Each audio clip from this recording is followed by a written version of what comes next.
Hey, welcome to Man Among Men. Thank you for tuning in with us today. And today I want to talk about some skills that every man must have. There's some skills that are necessary for you to master in order for you to make your way through life. And it just makes life just a lot easier if you can master these particular skills.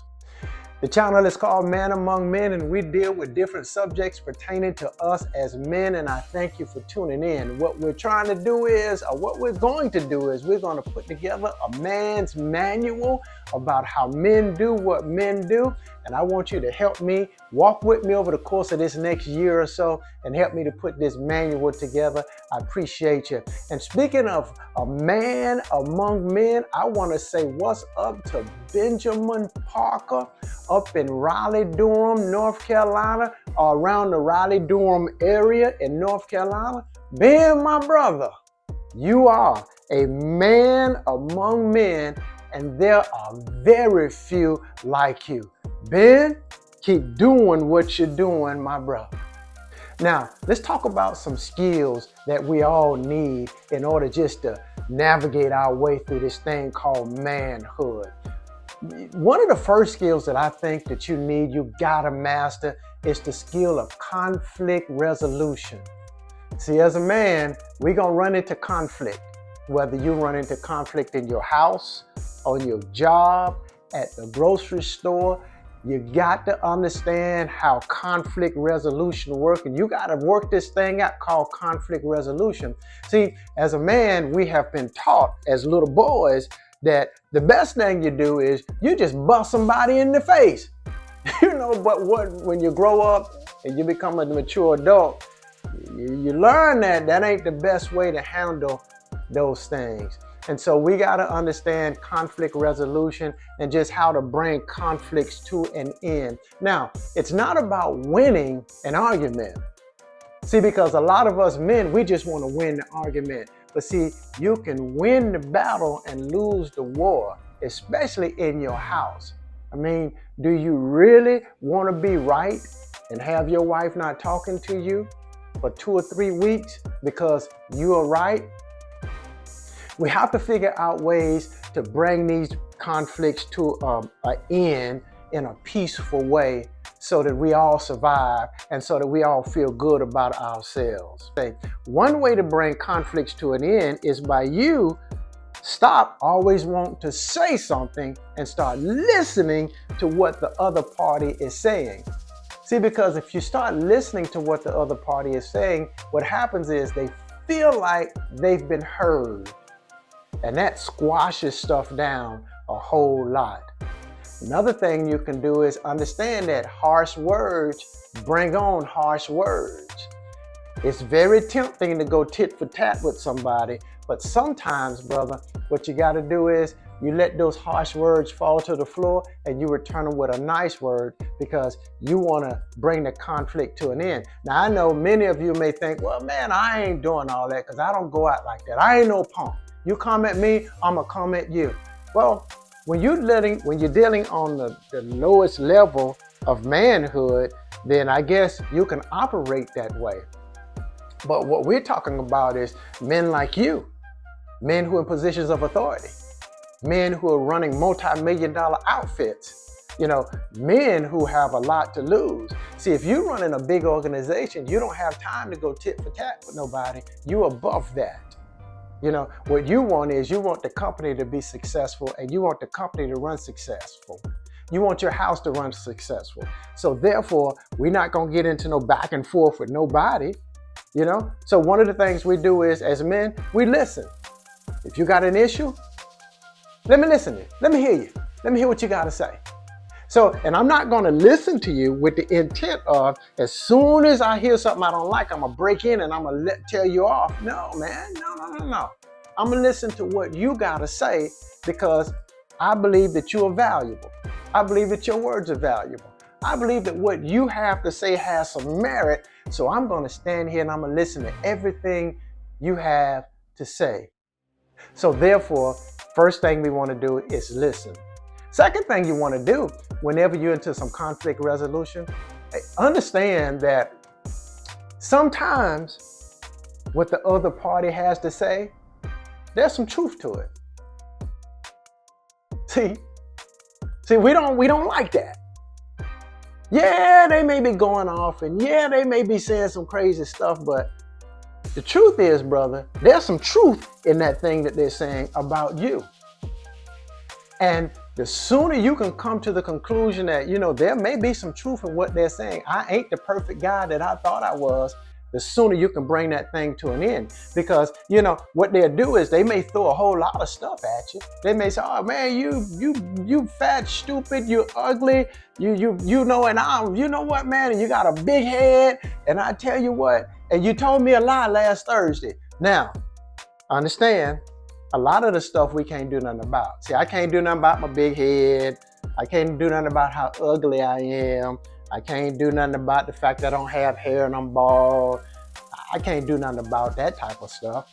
But what I did here was that I lied to you last Thursday. So let's deal with the lie that I told you last Thursday. Let's push everything else to the side. I want to deal with the lie. See, so you got to pick that stuff out, the stuff that's meaningful, the stuff that may have some merit to it. But in order to do that, brother, you got to listen to what they're saying. So now that we've listened to everything that they had to say, now let's hone in on the lie that I told you last Thursday, because it's probably just a misunderstanding. That's all it is. And if we can get to the last Thursday lie, then what we would do is we both would understand that it was just miscommunication. It was just a misunderstanding. And so therefore, I can explain my side, he listened to my side, I listened to his side, then we both come to the conclusion that, whoa, man, you know what? That was just a misunderstanding. I didn't mean it like that. And you shake hands and, man, I'm sorry. All right, I'm sorry too. And you go about your business and you bring that thing to an end. See, the idea in conflict resolution is not to keep the conflict going. So sometimes, brother, you got to take a step back and realize that you can't be right all the time. We gotta learn conflict resolution. We gotta master this skill.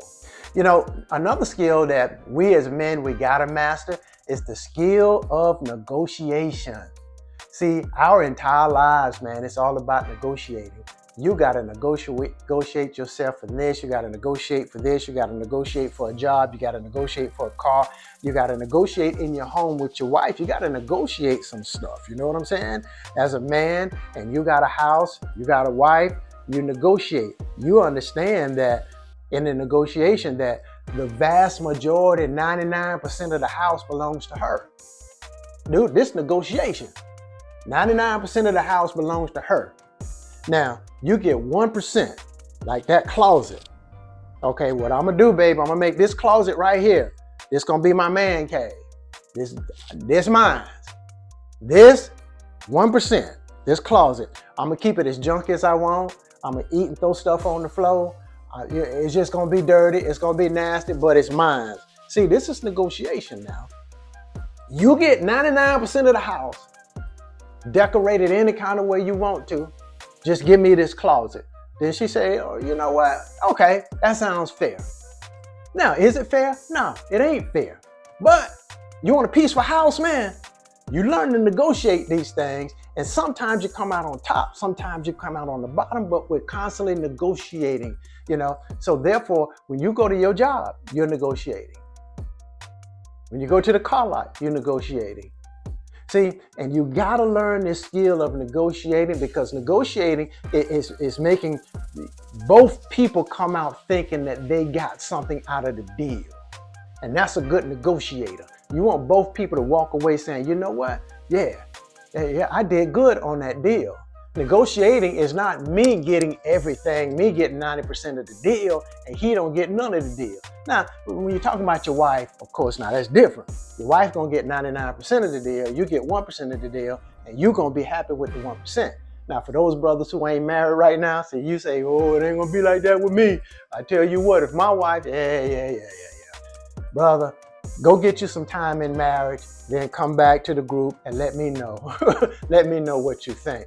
But being a very good negotiator, it helps get you through life. It helps with a lot of things.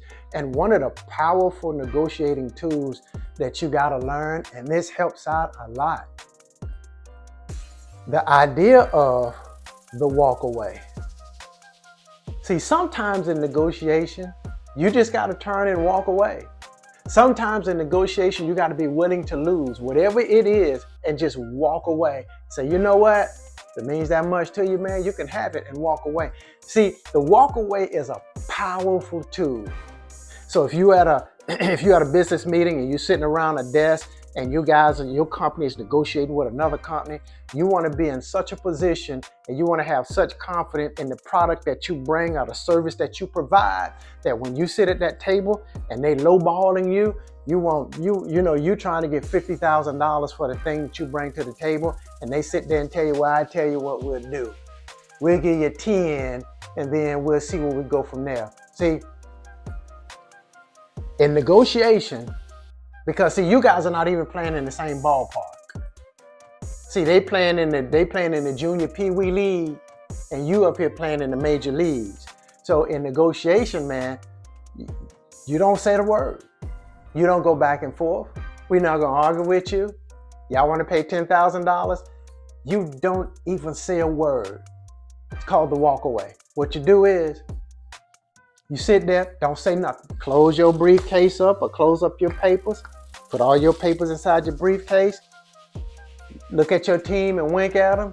And y'all get up and walk away and don't say a word. I'm going to tell you, it is a powerful thing.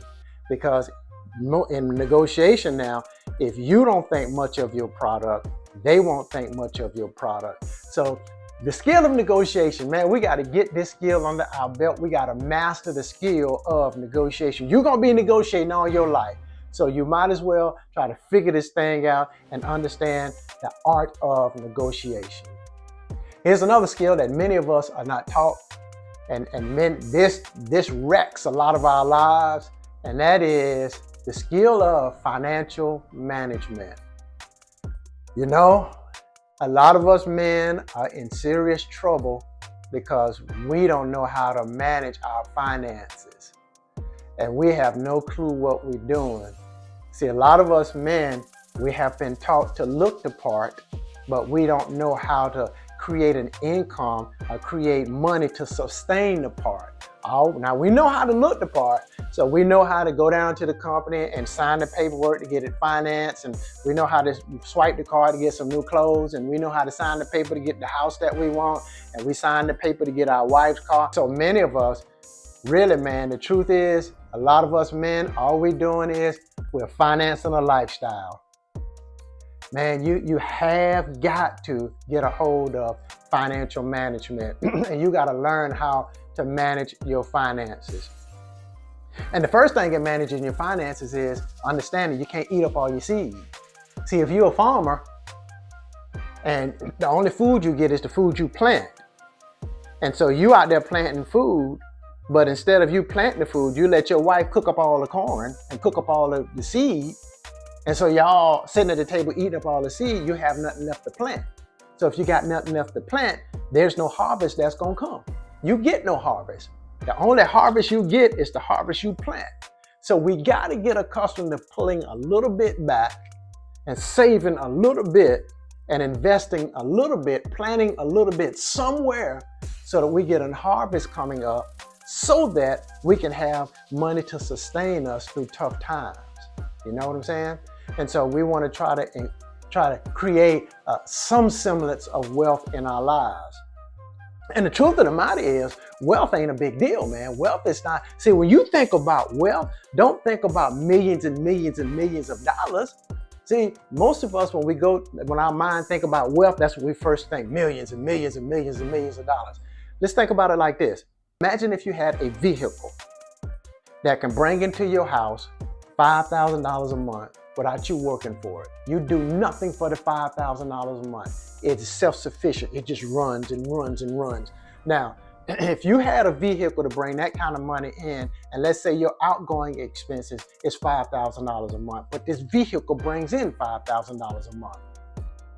Can you imagine what that would do for the stress level in your household? So something that we gotta accomplish, guys, and a skill we gotta master is the skill of financial management. We gotta do better in finances. And the first place you need to start in your finances is knowing what you owe. Do you know what you owe?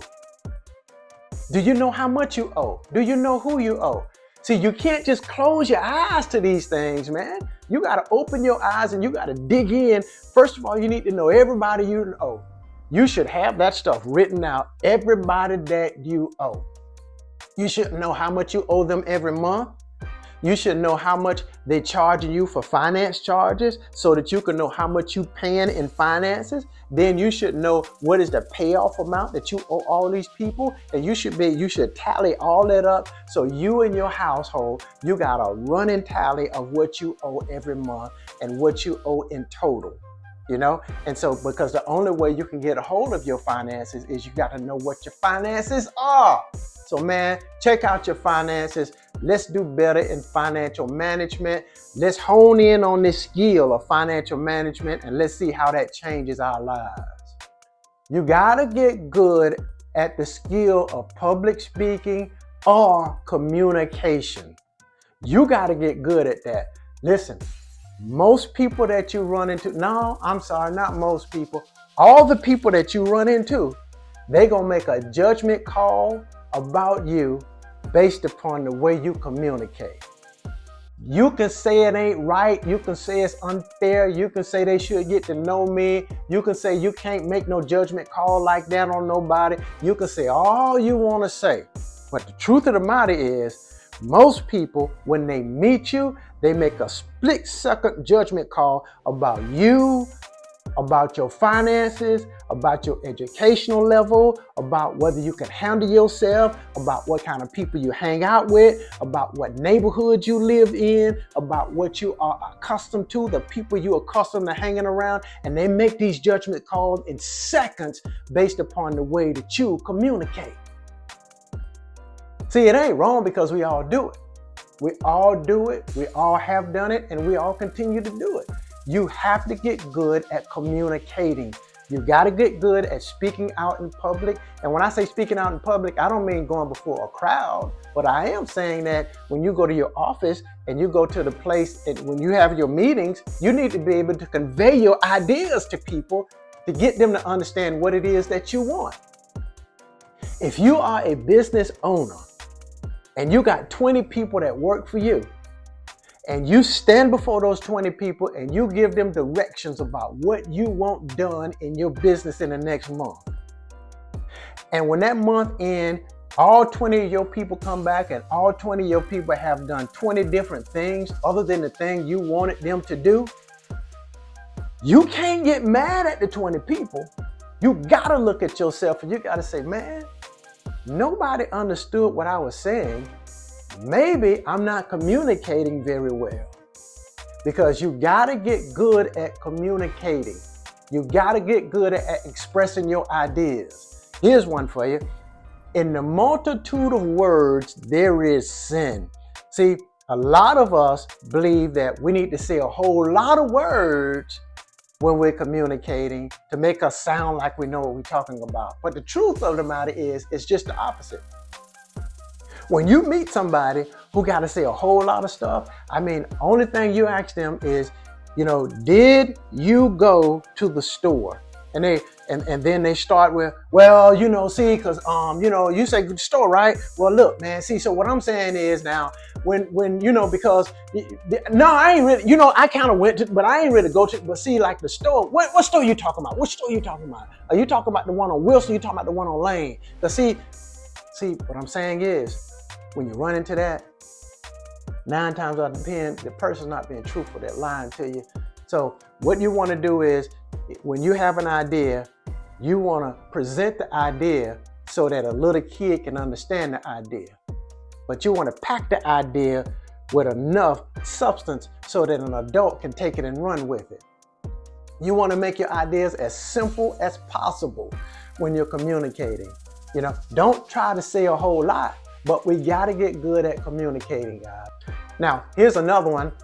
Something that we got to master, and this goes along with communication, and that is your personal style. Yeah, your personal style. Meaning how you carry yourself, how you dress, how you do your thing, your swag. You know, what it is about you, how you present yourself, your personal style. Now you may say that, that don't mean nothing either, man. That just don't mean a whole lot to me. As long as I go to my job and I do my job, what do they care about how I present myself? Well, and a lot of people, they come real quick to conclusions like, well, he look all tattered and worn, and look, so I don't know if we want to put him over in this section over here, And so what you want to do is you want to present yourself. Whatever your style is your style. Now, I ain't against your particular style. Your thing is your thing. But what I am saying is just understand that you do have a style, and understand that when you meet people, they're going to take a look at you based upon their judgment about the style that you're presenting to them. Now, your style is your style.